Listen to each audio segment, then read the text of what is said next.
In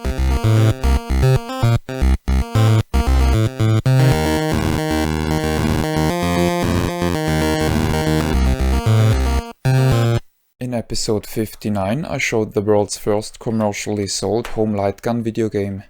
In the current episode I want to discuss what people did for recreational shooting before there were light guns in their homes.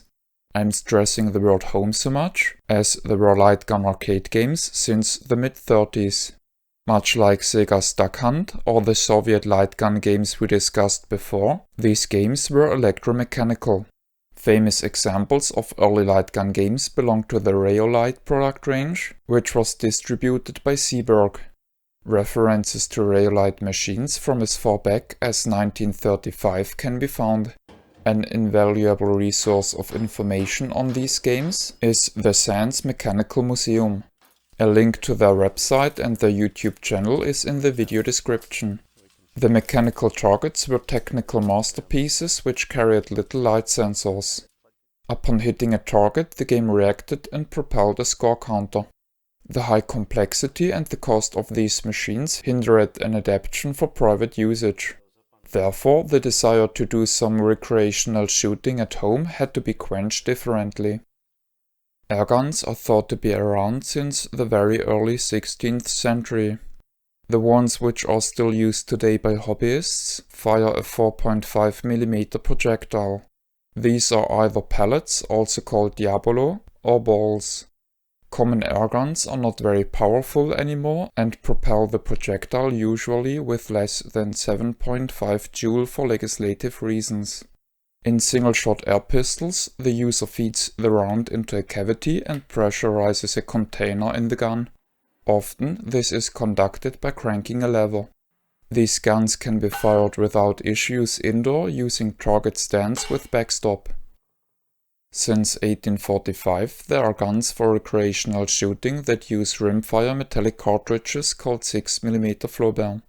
In the English language are two names for the cartridges, as there two types are distinguished, 22BB and 22CB. The guns firing 6mm Flaubert have a slew of names like Parlor gun, gallery gun, saloon gun and Flaubert gun. In my mother tongue they are called Ringelidöder. In other regions and cultures are similar guns, the names of which are often incorrectly used as synonyms for Flaubert guns, Dashing and Zimmerstutzen. Flaubert guns are invented to be fired indoors and therefore they throw their projectiles at a mere 33 joules.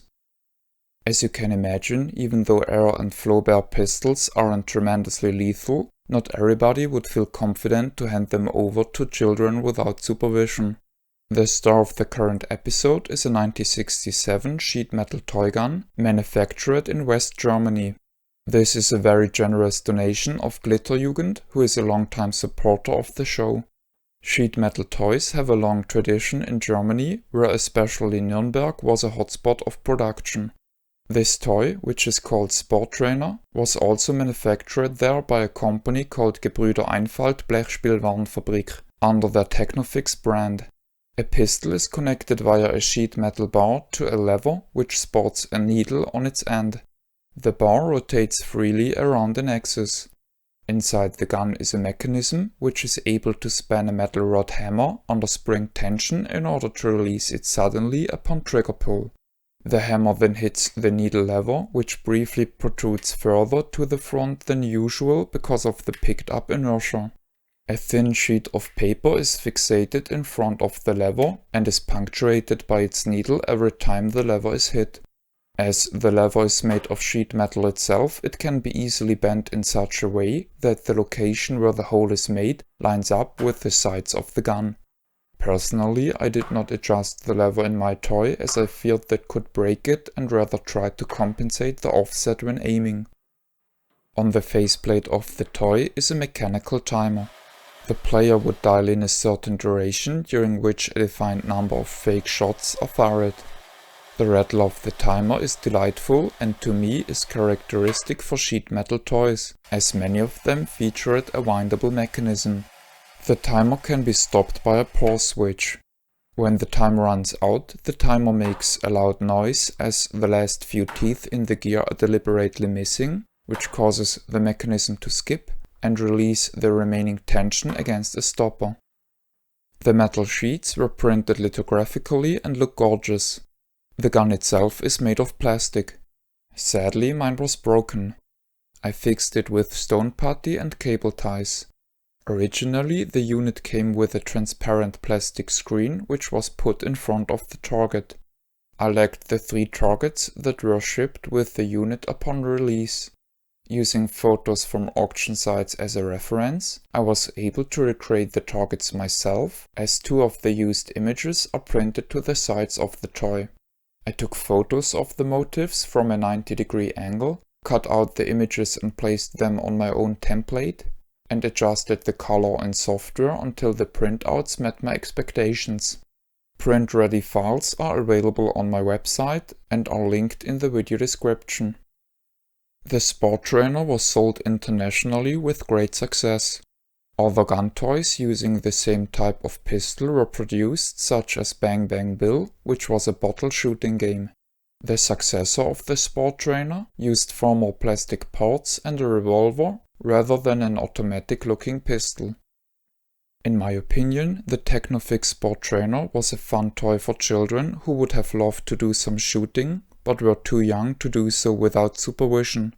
With this toy, they were able to learn using sights, pulling a stiff trigger without messing up a shot, and keeping a steady hand.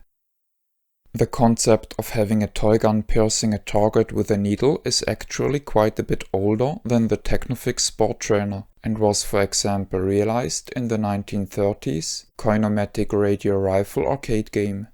In it, a projector illuminated a piece of cellophane film. Shooting caused tiny holes to be punched through the film, which were of course well visible in the projection.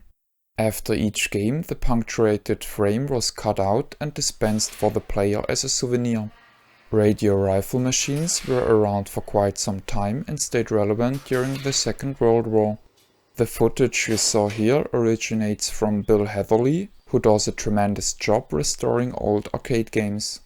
He runs the Facebook site Arcade Artifacts, which is an invaluable resource for enthusiasts. I am glad I took this excursus into a more distant past than usual, and want to thank Glitterjugend once again for the generous gift. Further acknowledgement goes to Michael Sands and Bill Heatherly, who kindly allowed me to use their footage and photos for my video. This is the end of the video. My name is Ben. I thank you for viewing.